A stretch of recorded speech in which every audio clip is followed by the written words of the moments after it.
Hola, es un gusto estar nuevamente con ustedes y hoy queremos hablarles desde el INDE, concientizar y saber la importancia acerca del cáncer de mama. Creo que este es un tema no solo de mujeres, este es un tema que también le afecta a los hombres y en menor caso también a los jóvenes. Y para ello tenemos a alguien muy especializado, con mucha experiencia, más de 33 años. Tenemos al doctor Sergio Ralón, quien es jefe de la Clínica de Tumores y Enfermedades Mamarias del Hospital San Juan de Dios. Bienvenido y muchas gracias por estar con nosotros. Pues muchas gracias, Denise, muchas gracias a todas las personas que nos están oyendo y quiero agradecerle al INDE por dedicarle esta actividad tan especial para todas las familias guatemaltecas y especialmente a la licenciada Norita por dedicarle a lo que es la lucha contra el cáncer de mama en Guatemala. Muchas gracias por la invitación. A usted muchas gracias por estar con nosotros. Y antes de comenzar de lleno en el tema, nos gustaría saber qué lo motivó a especializarse en este tema. Bueno, eso hay que remontarse al pasado. Yo terminando mi residencia de cirugía, logré ganar una beca para irme a estudiar a Israel. Ahí hice una especialidad que se llama cirugía de cáncer. En esa época, pues, la cirugía de cáncer era una especialidad muy general que ampliaba muchas enfermedades propiamente quirúrgicas de cáncer. Sin embargo, al llegar a Israel, por las características propias de la población, muy diferentes a las nuestras, cáncer de glándula mamaria en mujeres es la principal causa de muerte y de enfermedad en mujeres israelíes. Igual como en la mayoría de los países industrializados. Pero esa experiencia, el haber estado en tanto contacto con la enfermedad, dije, bueno, realmente en Guatemala la tenemos, no tanto, y desafortunadamente la tenemos también, eso era en la década de los 90s, y se va dando uno cuenta de que realmente Guatemala sí tenía un lapso ahí muy importante en la forma en que nosotros como médicos tratábamos a las mujeres con cáncer. Así que ahí sí que como dice la canción de Ricardo Arjona, con los sueños ahí bajo el brazo, pues yo regresé a Guatemala con la idea de formar una clínica especializada para las mujeres, no solamente con cáncer de mama, sino que mujeres con enfermedad mamaria. Como antes de las cámaras hablábamos, cuando hablamos de enfermedad mamaria, en una clínica donde solo miran mujeres con problemas de esta dolencia, 80% son enfermedades benignas. Esa es una buena noticia, porque quiere decir que, bueno, si tienen alguna molestia, 80% de estadística probablemente van a ser enfermedades benignas, pero un 20% de las mujeres que consultan es por cáncer. Ya entrando en el tema, en términos científicos, ¿qué es el cáncer de mama?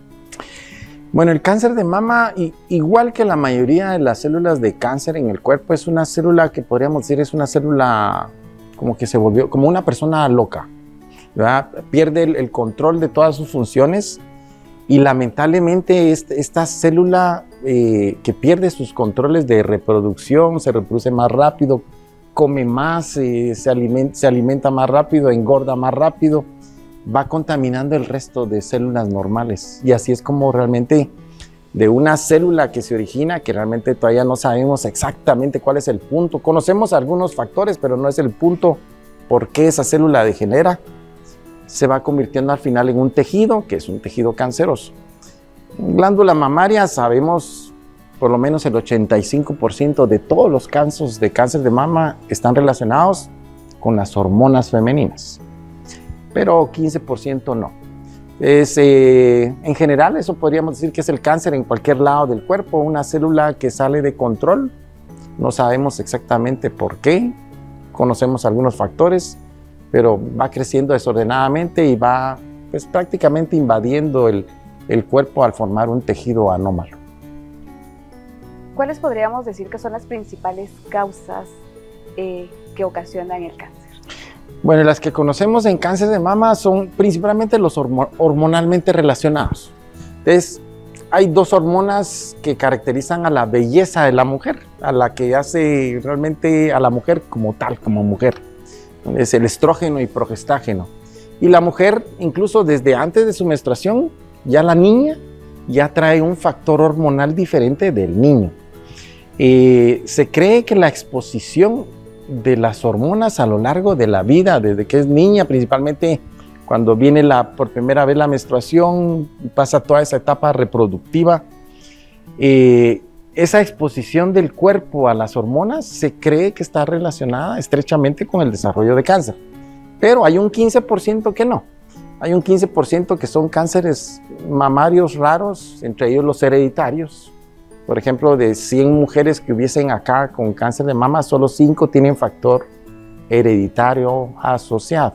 Que sé que el 95% de las mujeres son mujeres que no ha existido cáncer en la familia. ¿Verdad? Por eso es de que hablamos que ahorita el factor más importante para el desarrollo de cáncer de mama en una mujer es simplemente ser mujer. De ahí están los factores hormonalmente relacionados. Entonces, entre esos factores hormonalmente relacionados, por ejemplo, si menstruaron desde muy temprana edad. Nosotros, desde el punto de vista médico, hablamos menstruaciones por debajo de los 12 años para decir lo que se llama menarquia temprana o menstruación temprana. Ahora es increíblemente frecuente. Seguramente ustedes deben tener alguna sobrina, si no alguna hija, una nieta, que a los 8 años o a los 9 años empezó a menstruar. Se cree que está muy, muy relacionado con el tipo de dieta alta en grasa saturada que favorece el desarrollo rápido de estrógeno. Entonces, la niña gordita, y mucho ojo, porque realmente ahí ya le están sumando un factor de riesgo. O la mujer con sobrepeso, la grasa que se acumula en la periferia del cuerpo aumenta los niveles de estrógeno en el organismo. Entonces, los factores hormonales son importantes. La menarquia temprana o menstruación temprana. En la mujer que menstrua muy tarde en su vida, que todavía tiene 55 años, le llamamos nosotros menopausia tardía. Claro que la hormona en la mujer es realmente como decir la fuente de la eterna juventud. Pero hay un momento en que los ovarios, que son los órganos que lo producen, dejan de producir hormona. Y eso es lo que llamamos menopausia. Cuando la menopausia se da más allá de los 55 años, también quiere decir que su cuerpo ha estado mucho tiempo bajo hormona y que tiene más chance de desarrollar esta enfermedad. No es que sea causa, pero sí de que aumenta el riesgo. Algo que sabemos, por ejemplo, es en las mujeres religiosas católicas o cristianas o independientemente en algún grupo religioso que deciden no tener hijos o es parte de su cultura, hay mayor incidencia de cáncer de mama. Vemos el embarazo, sí es como un descanso del cuerpo en esos cambios de estrógeno, progestágeno que vive a lo largo de su vida la mujer. Entonces se ha visto que la mujer que no tiene hijos tiene un poquito más de chance de tener hijos. Que ojo, que entre paréntesis, no significa que tener hijos también es una vacuna contra no tener cáncer de mama. De hecho, en el hospital, muchas de las mujeres que llegan con cáncer de mama han tenido 3, 4 hijos. Pero estadísticamente hablando, alrededor del mundo, hay mayor incidencia de cáncer de mama en las mujeres que no han tenido niños. De ahí están los factores hereditarios, ¿va? Como hablábamos. Esos factores conocemos. La lactancia se sabe que es un factor menor de protección. Digamos, la mujer que no da lactancia se cree que tiene un mayor riesgo, pero realmente es algo. Los de la Liga de la Lactancia Materna quisieran que fuera mayor, pero realmente es un factor de protección menor. Las mujeres que dieron lactancia antes de los 30 años, curiosamente, estadísticamente tienen menos incidencia de cáncer de mama.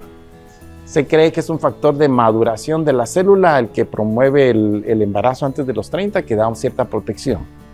Y no son muchos los que realmente conocemos. Yo diría que si los ponemos en dos grandes grupos, los factores hormonales y los no hormonales, que serían básicamente los hereditarios. Hablando un poquito de estadísticas, doctor, cada vez vemos que las mujeres, pues, profesionalmente van creciendo y se va ampliando el sector, que muchas mujeres han decidido, pues, no tener hijos o aplazar el tiempo de tener hijos. ¿Esto ha afectado o se ha visto que ha crecido la estadística de casos de cáncer de mama, ha aumentado en el país? Porque pues ya no solo es en Europa, ¿verdad? Porque antes se decía mucho que en Europa pues las mujeres mientras más grandes pues igual no importaba que que no tuvieran hijos. Ahora también se ve en Latinoamérica y en Guatemala también mujeres de 38, 40 que no han tenido hijos. Así es, digamos, cada vez es más el porcentaje de mujeres que se educa más, que va aplazando el tener hijos o no tener hijos, ¿no? Realmente es una decisión ya de esta generación, ¿no? Realmente la vemos. Y definitivamente eso, sumado al crecimiento poblacional exponencial que ha habido, pues definitivamente hace que cada vez miremos también más casos de cáncer de mama y más casos de cáncer de mama en mujer joven también. Hablando un poquito también del tema hormonal y esto, los anticonceptivos o métodos preventivos también afectan el cuerpo de la mujer y hace que estos también influyan de alguna manera en que uno sea propenso a tener cáncer. Estadísticamente hablando, sí. La recomendación médica es, si está en control familiar con anticoncepción tomada o inyectada, no debería ser más de 10 años consecutivas. Porque se sabe que después de 10 años consecutivos de estarla usando, hay mayor incidencia de cáncer de seno. Y de ahí está el otro grupo. Está el grupo de mujeres que ya no miran menstruación, la mujer en menopausia. El tratamiento que nosotros le llamamos terapia de reemplazo hormonal. Volvemos a lo mismo, realmente la mujer deja de tener hormonas en su cuerpo y pues como parte del estar bien, pues mucho médico, parte del tratamiento es darle reemplazo hormonal. El reemplazo hormonal en algún grupo de mujeres se ha visto que está asociado el aumento de cáncer de seno. Es muy poco, realmente es un porcentaje muy bajo y eso realmente no ha contraindicado que médicamente se siga recomendando el uso de hormonas en las mujeres en menopausia. Pero lo que sí se recomienda es que si usted es del grupo de mujer que está tomando hormona porque ya llegó a la menopausia, es que esté bajo estricto control médico, no aquello de que estoy tomando la medicina y yo hace 5 años vi con mi médico, hace 5 años me hice mi mamografía. No, debería ser realmente un control estricto anual. Usted también nos comentaba, doctor, acerca de que cada vez son personas más jóvenes quienes están también padeciendo o diagnosticados con cáncer de mama. ¿Cuáles son las edades desde que podemos empezar a ver casos y si los niños también pueden padecer de este tipo de enfermedad? Bueno, pues como hablábamos en Guatemala, es un poco difícil las estadísticas, pero el caso más joven en Guatemala está entre los 15 y los 20 años. Creo que 17 años es que al final no se sabe si tenía relación genética o no. Pero es una rareza antes de los 20 años. Pues totalmente, en todo el mundo, le diría, es una rareza médica. Ahora, después de los 20 años, ya empieza a haber un pequeño goteo o una pequeña incidencia de enfermedad mamaria maligna en mujeres. No sabemos exactamente qué es, si realmente solo es porque exponencialmente la población ha crecido demasiado. Vamos, hace 30 años, cuando yo empecé en esto, Guatemala eran creo que 8 millones de habitantes, ahorita debemos de ser como, bueno, hay un censo, pero debemos de ser como unos 25 millones de habitantes probablemente. Entonces cada vez vemos ya en grupos poblacionales más jóvenes más enfermedades de las raras que antes no veíamos. Pero para darles un ejemplo, en el hospital, en estudiantes de medicina, todos los años siempre hay alguien que le hacen diagnóstico de cáncer de mama. Ese es un punto importante ahí, porque la mujer joven se siente como inmune a la enfermedad. Dice, soy joven. Antes realmente la enfermedad la mirábamos como la enfermedad de la abuelita. De repente la empezamos a ver como la enfermedad de la mamá. Y ahora ya es la enfermedad que puede ser de la hija o de la nieta. Y precisamente en yendo, como usted nos decía, en esa línea, los exámenes, las mamografías se hacen a partir de los 40. Pero ¿qué pasa con los jóvenes, con las adolescentes o con los niños en este caso? ¿De qué forma podemos diagnosticarlos o qué tipo de exámenes son los que podemos realizarnos para detectarlo antes de que cumplamos los 40? Claro. Sí, realmente antes de los 40 no se recomienda la mamografía porque es un método que necesita que la mama, digamos, antes de los 40 años la mujer está bajo todo su estímulo hormonal. y bajo el estímulo hormonal la glándula mamaria se pone, por decirlo así, el tejido es más duro. Entonces, para la máquina de radiografía, que realmente es una radiografía de la glándula mamaria, el que penetren los rayos X dentro del tejido le es más difícil porque tiene poco, la glándula, la mujer joven tiene poca grasa. Es más que todo tejido de glándula el que produce leche. Entonces, interpretar la mamografía en una mujer joven es difícil, es complicado y le diría que muchos se pueden interpretar como realmente normales. Para la mujer joven realmente es mucho mejor hacer ultrasonido. Si es una mujer de alto riesgo, digamos que su mamá tuvo cáncer de mama, su hermana tuvo cáncer, o le hicieron el examen genético y ella tiene ya la mutación genética, pues podría empezar a hacerse el ultrasonido a los 35 años. Hay otros métodos para los grupos de alto riesgo, como es la resonancia magnética. El año pasado la FDA, que es en los Estados Unidos quien dictamina qué exámenes se pueden y no se pueden hacer, hay un nuevo equipo que se llama termoanalítica, que es una versión nueva de la termografía, que son los cambios térmicos en la glándula mamaria. Es simpático porque es muy parecido a aquella cámara que detectaba quién entraba con fiebre en los aeropuertos en el tiempo de COVID, solo que esto es solo en glándula mamaria. Las glándulas enfermas van a demostrar un aumento de temperatura, es decir, bueno, ahí hay un aumento de temperatura, el médico tiene que revisar esa área específica, sea con ultrasonido o incluso con alguna mamografía, algún examen especial. Realmente la respuesta ahí es la individualización de cada persona y ver qué es lo que más conviene para cada quien. Pero sí hay métodos para mujeres por debajo de 40 años. Y yo le diría que el ultrasonido es tal vez el más usado porque es bueno, bonito y barato, ¿no? Realmente es fácil de usar, poco molesto. La termoanalítica, que era lo que antes se llamaba termografía, la termoanalítica ahora la analiza una inteligencia artificial. Ya no es el médico, porque eso existió hace 30 años, la termografía. Pero usted juntaba 10 médicos y cada quien daba una opinión diferente, entonces entró en desuso. Pero ahora con la inteligencia artificial analiza los cambios térmicos y el mismo programa de inteligencia artificial le dice, bueno, mire, hay algo anormal ahí en cierta parte de la glándula mamaria, vaya a revisarlo. Realmente el problema es costo. Todo lo nuevo, como el carro nuevo del año, viene más caro. Entonces realmente, pero es un examen muy cómodo, porque no duele, solo se para enfrente de la cámara, algunas posiciones que tiene que hacer. La mayoría de los lugares de donde se realiza la termoanalítica, incluso la persona, que generalmente es una mujer, la que opera el equipo, ni siquiera mira a la persona en persona, sino que solo mira la imagen termográfica. Entonces permite también entre los tabúes culturales ser más accesible. No duele, no molesta, un poquito de frío tienen que aguantar.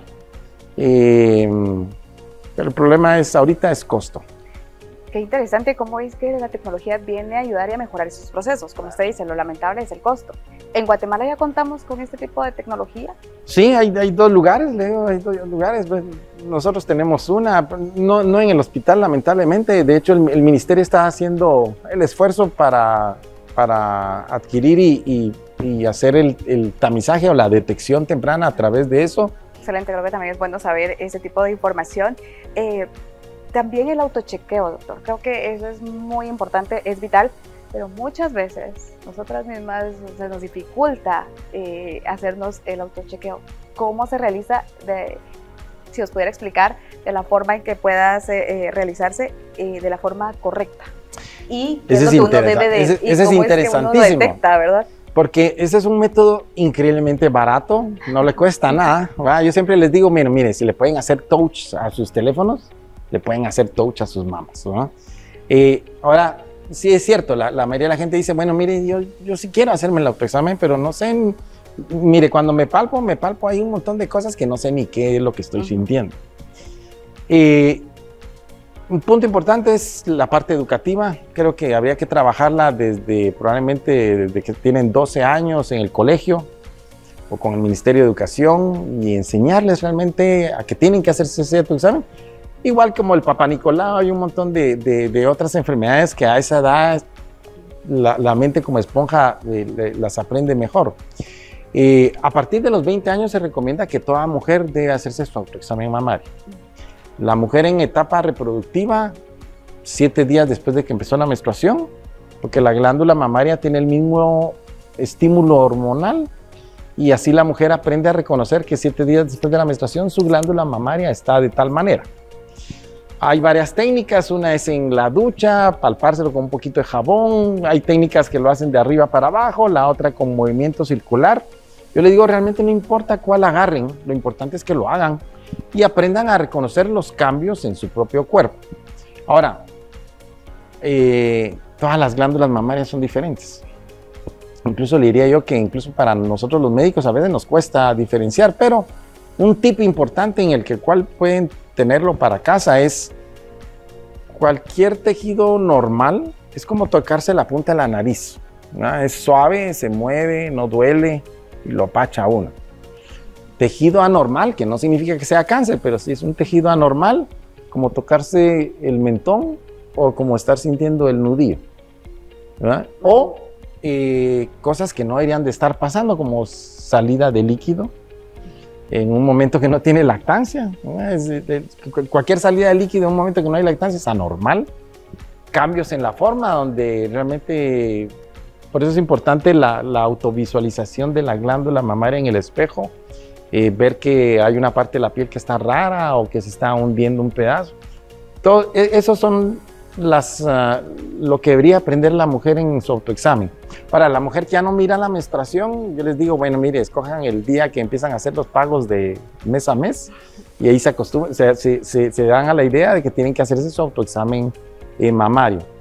Hay estudios grandes en los Estados Unidos y en Europa donde han encontrado que mujeres que están acostumbradas a hacer su autoexamen pueden encontrarse lesiones muy tempranas, menores de 2 centímetros.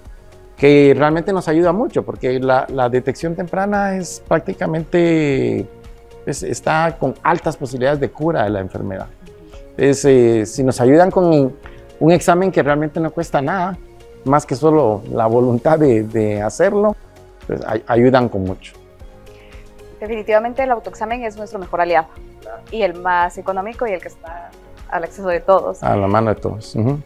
Doctor, hablando también acerca pues, de los hábitos que tenemos, como bien nos lo comentaba anteriormente, ¿verdad? Que la obesidad es uno de los factores que también importan o influyen en este tipo de enfermedades. ¿Qué tipo de hábitos debemos de tener nosotros ahora? ¿Cómo poder cambiarlos? O qué poder hacer para poder evitar o reducir que seamos propensos a tener cáncer. Claro, digamos, un punto importante es eso, realmente se oye trillado, pero es el estilo de vida saludable. Aunque tengamos el factor genético asociado o la mala herencia, realmente nuestro estilo de vida puede cambiar el factor genético.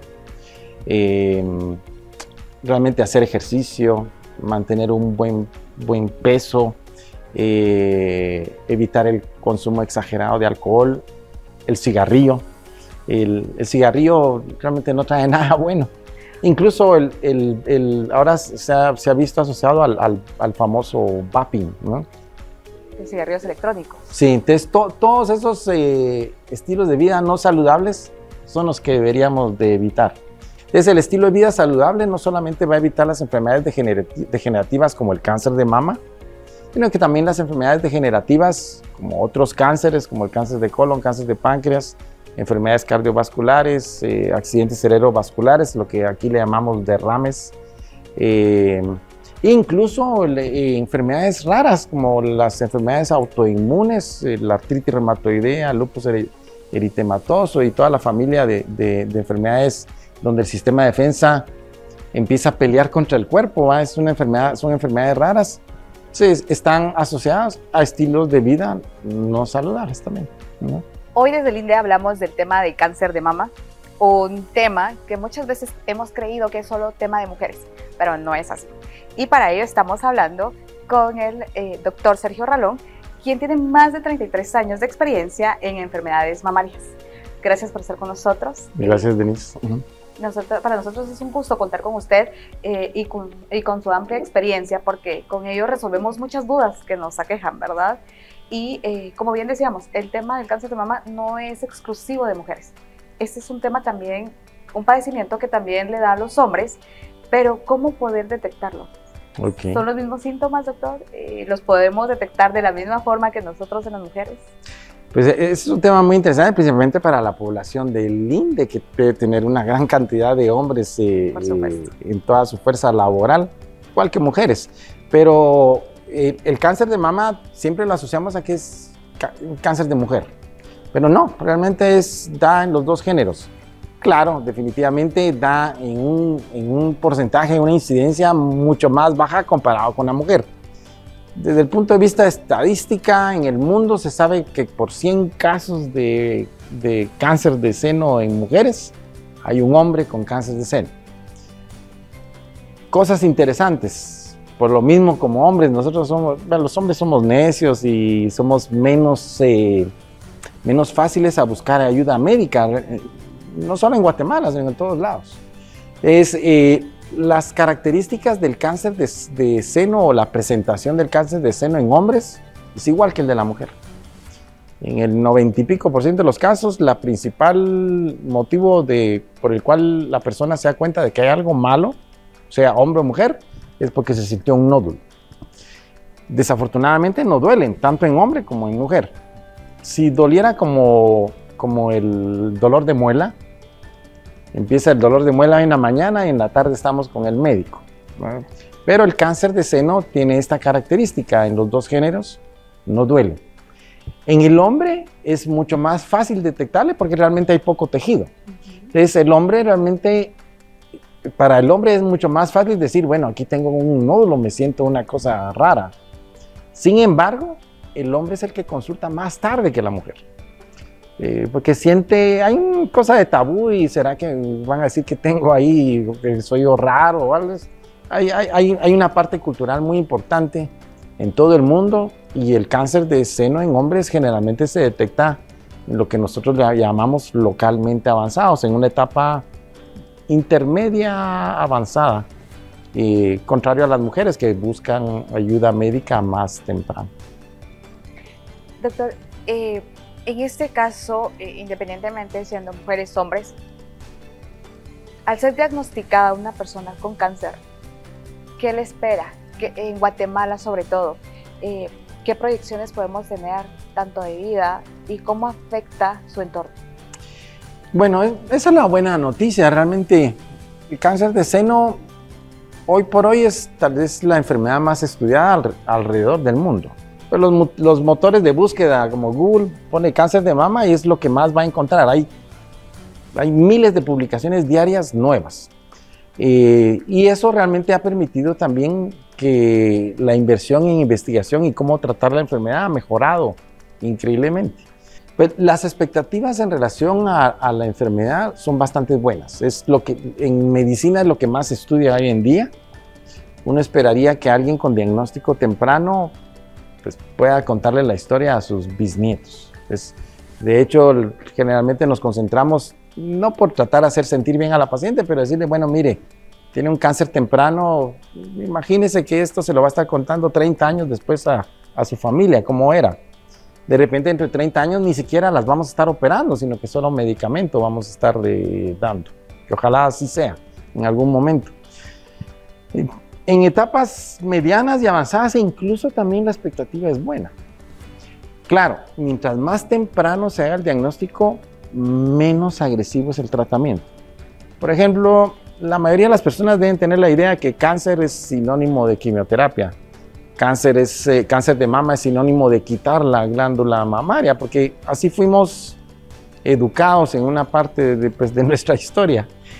Hoy en día, tal vez en los últimos 10 años, eso ha cambiado increíblemente, así que con cáncer temprano, la posibilidad de que se le quite el seno realmente es muy baja. Otra cosa que era el tratamiento de los ganglios en la axila con cáncer, eso ha mejorado increíblemente. Antes quitábamos casi los 30 ganglios de ahí, ahora solo quitamos uno. Las técnicas han avanzado. No todas las pacientes con cáncer temprano, un buen porcentaje realmente, no necesitan quimioterapia, que es una maravilla realmente poderse evitar la quimioterapia. Y, curiosamente, algunas mujeres, principalmente jóvenes, a veces más que la impresión del diagnóstico de cáncer, gira alrededor de eso de cómo me voy a ver, se me va a caer el pelo, cómo me va a ver mi pareja, voy a perder el seno. Realmente por eso insistimos tanto en que nos ayuden a hacer un diagnóstico en una manera en la cual la enfermedad está, pues, digamos, empezando. Cáncer de seno tiene una ventaja comparado con otros tipos de cánceres, es que en la gran mayoría son biológicamente perezosos para crecer. Se calcula en la mayoría de las mujeres que cuando la mujer se lo palpa en un autoexamen mamario, probablemente ya tenga un año estar viviendo con él. Entonces, por eso es importante, por ejemplo, la mamografía, que podría haber detectado la enfermedad antes de que fuera palpable, o un chequeo con ultrasonido o con cualquiera de las otras técnicas. Así que yo le diría realmente, claro, hay un poco de susto y hay un poco ahí de expectativa, de ansiedad, pero es una enfermedad que se puede tratar en la mayoría de los casos. Es sumamente importante contar con estas redes de apoyo, la verdad, y creo que debemos de seguir este tipo de consejos que el doctor nos da. Doctor, para finalizar y concluir, ¿qué mensaje le envía usted a las personas que ya tienen este diagnóstico? Y también a las personas que estamos cerca de alguien que tiene este diagnóstico. Bueno, Lilia, el mensaje realmente es más optimista y positivo que negativo. Incluso aunque la enfermedad no sea temprana, si la enfermedad es intermedia, o incluso lo que llamamos la enfermedad avanzada o enfermedad metastásica, el pronóstico en términos generales y los tratamientos son muy buenos. Así que uno esperaría realmente que la persona pueda salir adelante de esta enfermedad. Quisiéramos tener el síndrome ese de la avestruz, meter la cabeza en el suelo y que todo pase, y ya cuando la sacamos ya pasó el peligro, pero realmente lo mejor es afrontarlo, vivirlo cada etapa tal y como es, a sabiendas que realmente tiene solución su problema. Lamentablemente hay otros tipos de cáncer en otras partes del cuerpo que realmente todavía nos falta en ciencia médica avanzar como para poder hablar así, pero en glándula mamaria pues uno esperaría buenas cosas más que malas. Agradecemos mucho su tiempo, gracias por estar con nosotros. Este es un tema que realmente nos llevaría mucho más tiempo, pero creo que hoy nos llevamos información muy importante, muy valiosa, muy vital. Gracias por estar con nosotros, por darnos estos ejemplos y sobre todo quitar inquietudes que muchas veces son las que más nos perturban. El INDE en octubre se viste de rosa y queremos agradecerles y seguimos promoviendo el autocuidado, el conocimiento y sobre todo el llevar esa energía de positivismo y de creer que se puede combatir esa enfermedad y podemos luchar contra ella. Muchas gracias, doctor. Muchas gracias, Denise, y gracias al INDE, a todos ustedes por estarnos oyendo y pasen el mensaje, realmente ayúdennos a ayudarlas. Muchas gracias.